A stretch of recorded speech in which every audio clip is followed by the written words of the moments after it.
Hi, I'm Marisa Parker, nee Pier Giovanni, the debut author of Goodbye to Italia, a World War II love story about my parents in Italy and Africa. Welcome to the final webinar as I take you on my journey of writing a family story. Okay, so let's get started with part 3, researching timelines and getting feedback. In the previous webinar, I recommended that family members should be given an opportunity to provide their perspective. Whether you do ask other family members or don't, one can also use global timelines or even just researching a place's history where your story is located may provide interesting insights. Whether you choose to include them in the manuscript or not is up to you, but it gives a sense of what that place was like during the times of the era, and therefore provides realism and sets the story in context. It's important to double-check things, especially if you're writing about historical true events. So although my mother was certain that things happened as she remembered them, I needed global events to be validated. You can use Google or even go to your local library. This strategy was necessary to protect my mom and I, that is, so that people do not doubt the story. It also provides the reader with the correct information, and they become comfortable that you have indeed researched the story and are supplying them with correct data. This is, of course, if you are keeping this as a non-fiction story. But even for fiction, using real instances gives a sense of truth to the story. There was an instance where my mom was absolutely determined that an event happened when she said it did.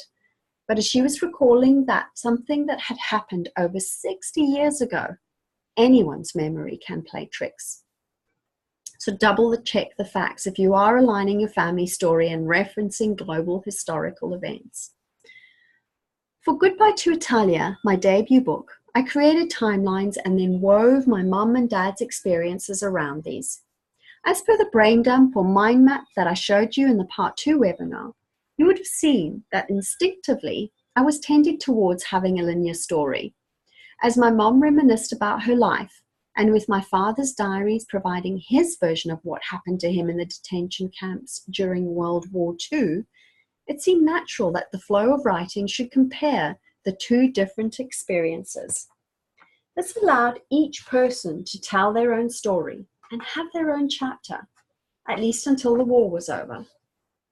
This approach might seem silly, since my father passed away over 25 years ago, but all the same, this is what I felt was respectful to my dad.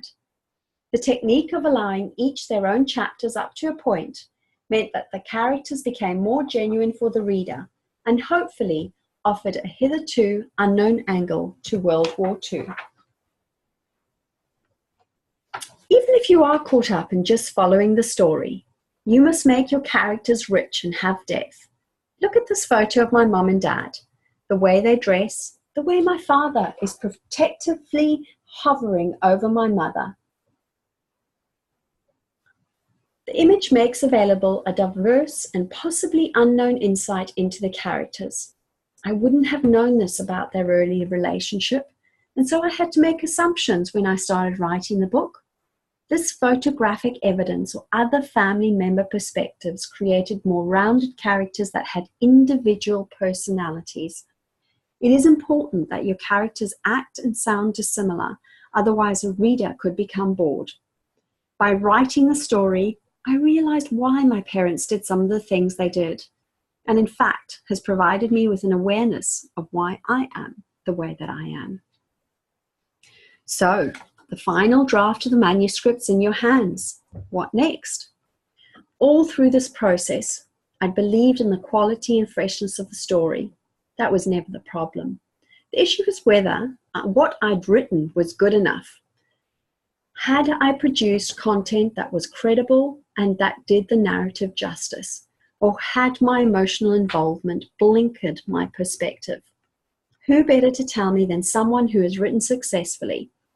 I contacted the Queensland Writers Centre, a professional organisation, and paid for a 1.5-hour mentorship session.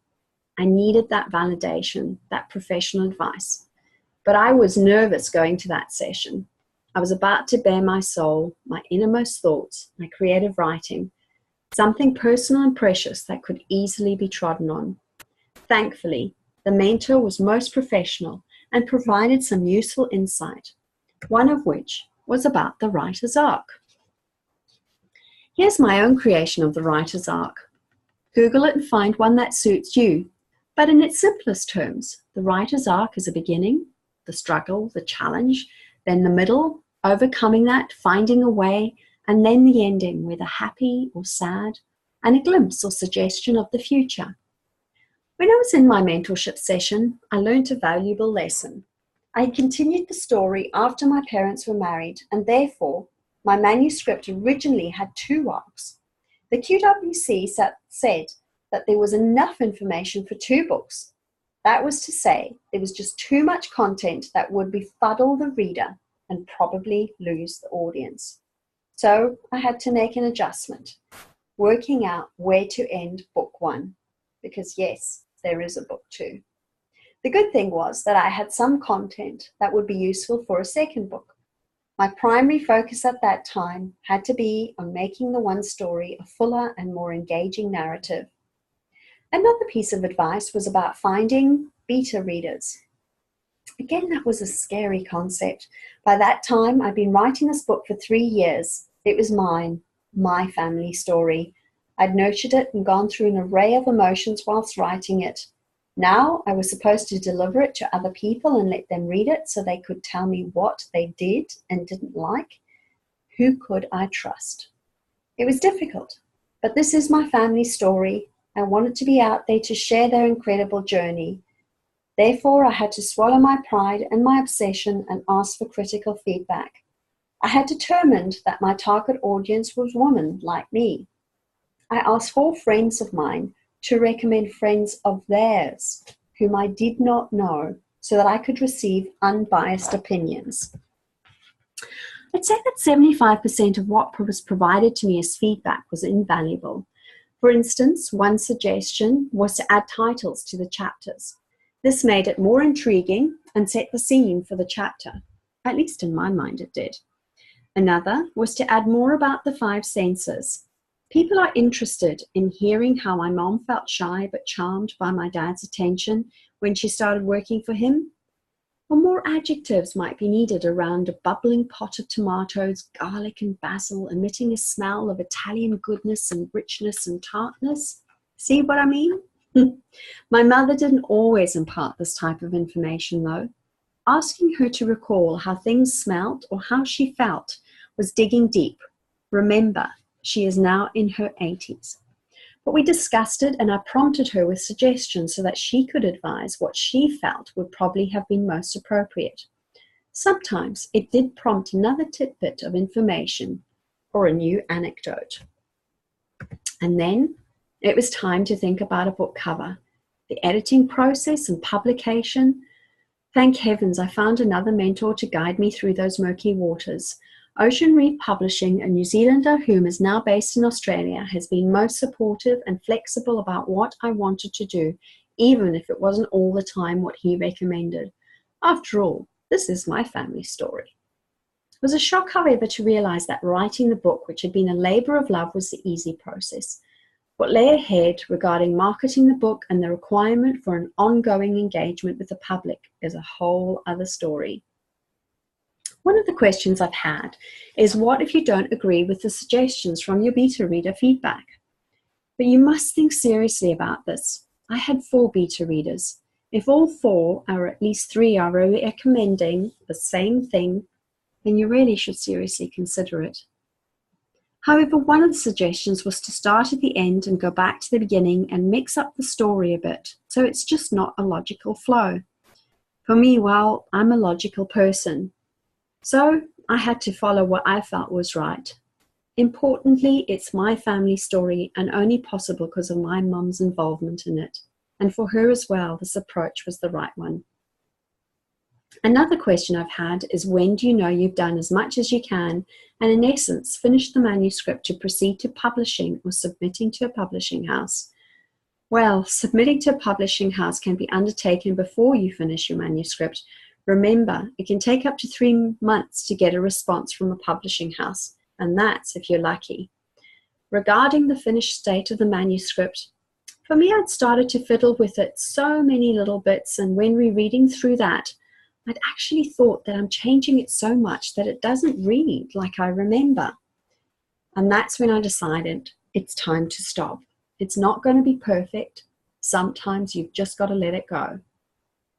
But that was after I'd included what I felt was an appropriate beta reader feedback and was at a stage when I really had had enough.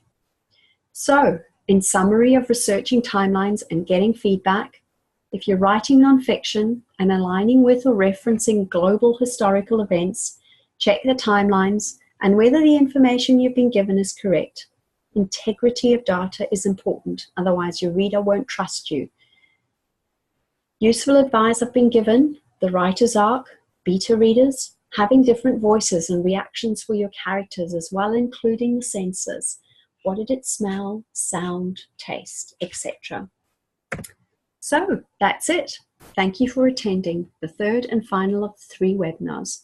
I enjoy hearing from you, so please send me an email via my contacts page on the website, marisaparkerauthor.com. Wishing you much success in writing your story.